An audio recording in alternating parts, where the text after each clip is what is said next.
find it really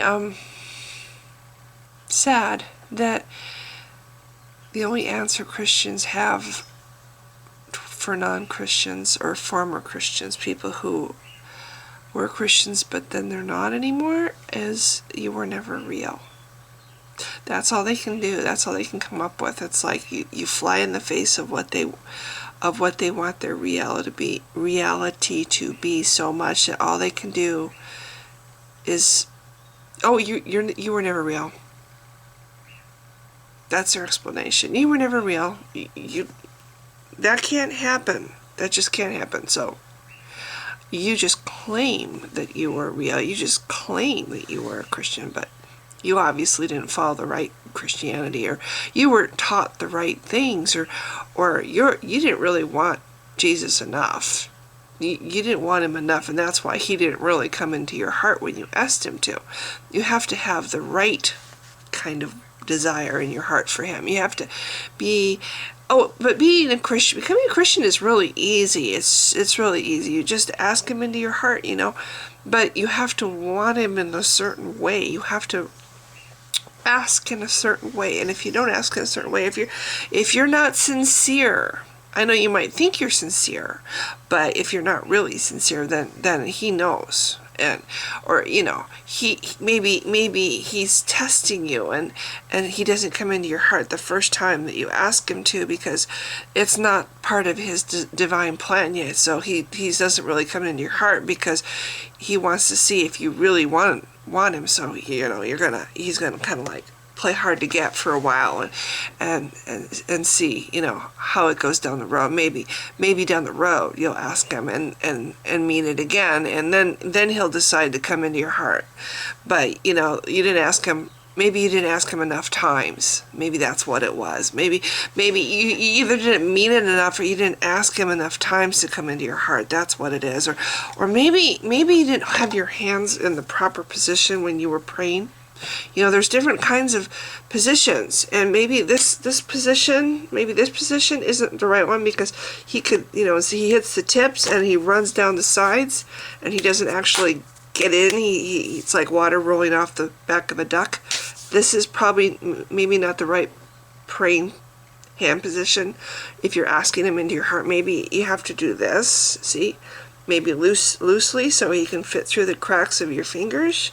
So when you pray like this and ask him into your heart, maybe then it works. But obviously with you either had the wrong hand position, or maybe you weren't, maybe your heart was hardened. You know how he hardened Pharaoh's heart on purpose, so Pharaoh would say no, and that way he could kill all the firstborn and stuff. Maybe that's what it is. Maybe he hardened your heart so you were just thinking you were seriously wanting him into your heart, but you weren't really wanting him into your heart, because if you were really wanting him into your heart, he'd be there. So it's definitely your fault. It's your fault. You didn't have enough faith.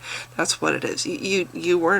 You weren't really wanting to change. You were selfishly wanting to hold on to your old life, but you weren't aware that you were selfishly holding. You weren't aware of it. You thought you wanted to change, but deep down inside you really didn't want to. And he knows if you're not sincere. So yeah, you might have wanted to be a Christian. You might have wanted his help and wanted him to come into your heart and help you and have him to lean on and have him to walk with you in the sand and all that. But he knows what you were just thinking that you did, but you didn't really want to. That's what it is. So you might go through your life thinking you're a real Christian, and even feel like you are, because you really think, it's like a placebo. You think he's there because you feel all that nice warm feeling inside, and when you talk to yourself, you have the little voice answer, and sometimes it says things that there's no way you could come up with, so it must be God, it must be Jesus, and you feel that when you're in your hardest times, that you're not alone, and you feel that. But it's all imaginary for you. It's real for me. I'm a real Christian. But for you, it's imaginary. You just think you have him in your heart, but you don't really have him in your heart, because he knows, and he knows that you weren't really sincere. So, Anyway, that's how it feels. That's what it is. That's what a Christian does when you say, I was a Christian. I was a Christian, now I'm not. Oh, no, can't be true. Can't possibly be true. That's just not true. You know what it is?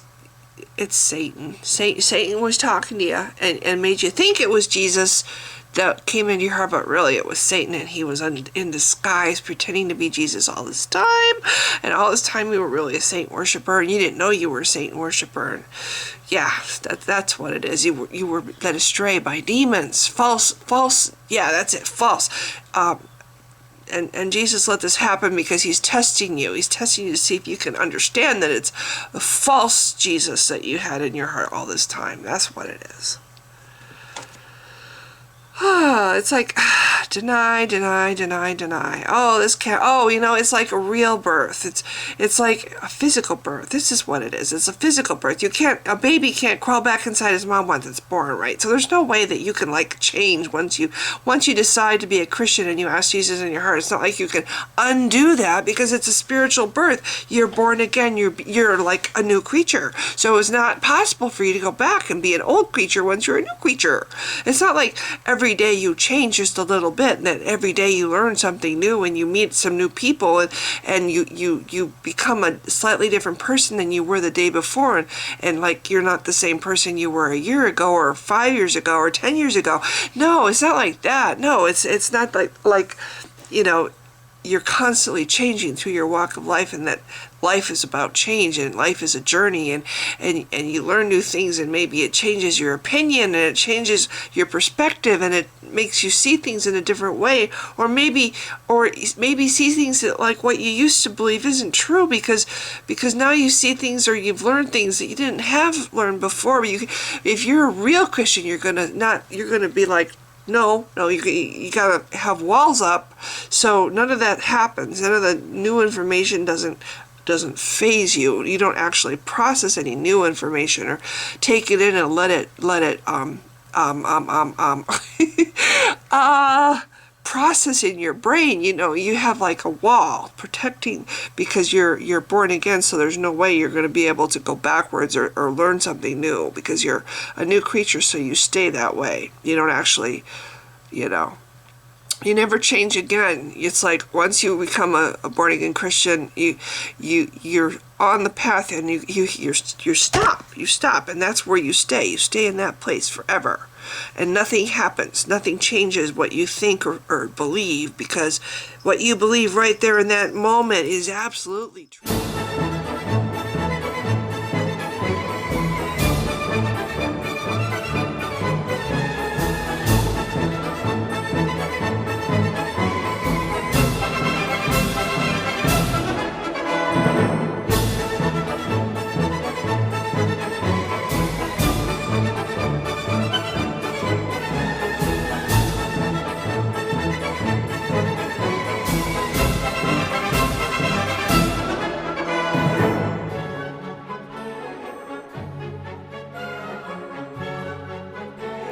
Take in any new information because it might change or threaten what you believe, and then what you believe is well, then you're not real.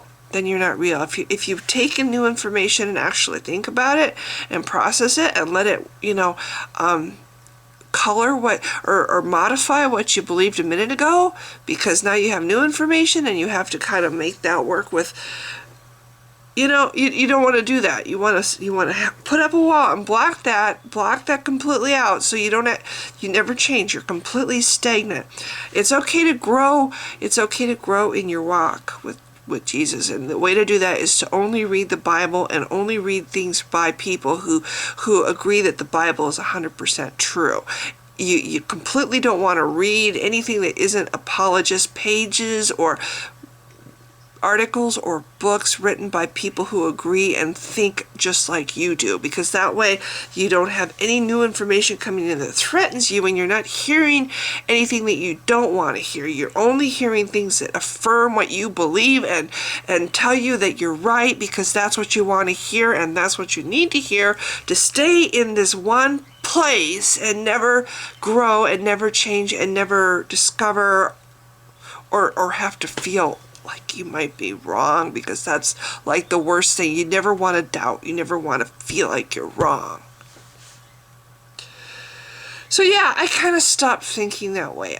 And I guess that makes everything that I went through in the past 35 years, all that, yeah, I'm not listening because you're wrong and I'm right and I have the truth and you don't. All that effort that I went through to stay a Christian and keep believing what I was believing, because I did it too. Oh my God, yes.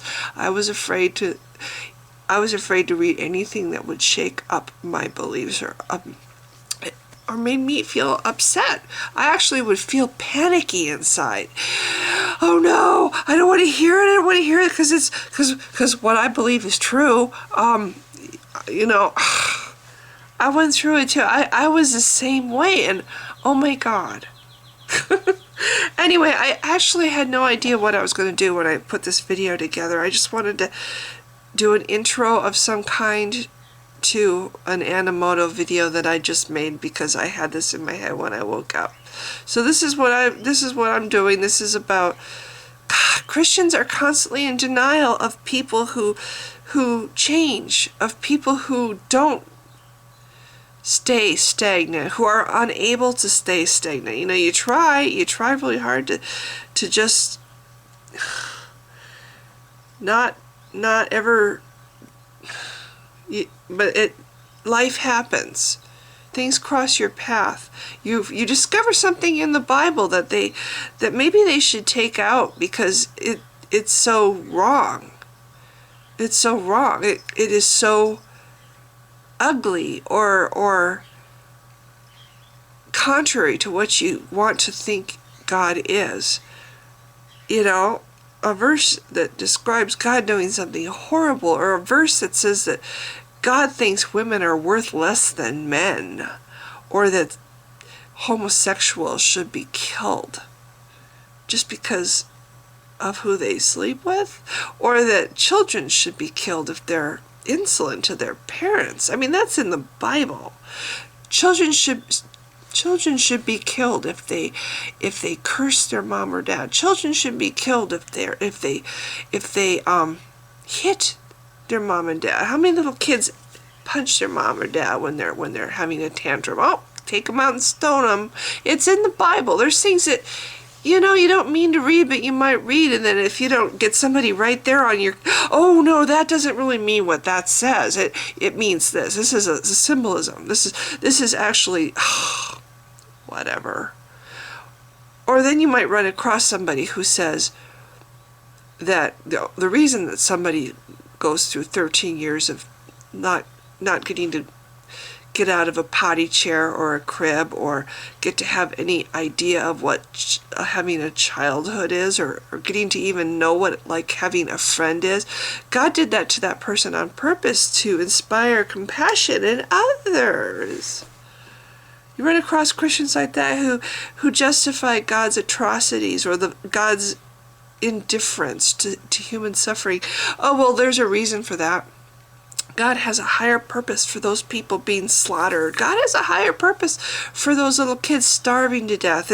It's going to benefit somebody else down the road. There's a reason for it. It inspires compassion in others. Anyway, I'm on a rant. This is a video that actually has very little, I don't have a clear idea what I'm trying to say. Just that I get people who deny reality to protect their chosen belief systems. I used to be like it. I used to be that, and it's just so, it's weird to watch it now as an observer, and it's frustrating too. And it just to me it just underlines 100 times why I think religion is a huge wrong in our society. It warps people. It warps the way people think. Anyway, so here's my little video that I just made on Animoto. Yeah, that's it, Animoto. I'm sorry, it's it's morning and I am so not awake yet. Again, I'm making a video in the morning, and so this is, you know what? I think the intro is longer now than the Animoto video. Oh well. Thanks for watching. Bye.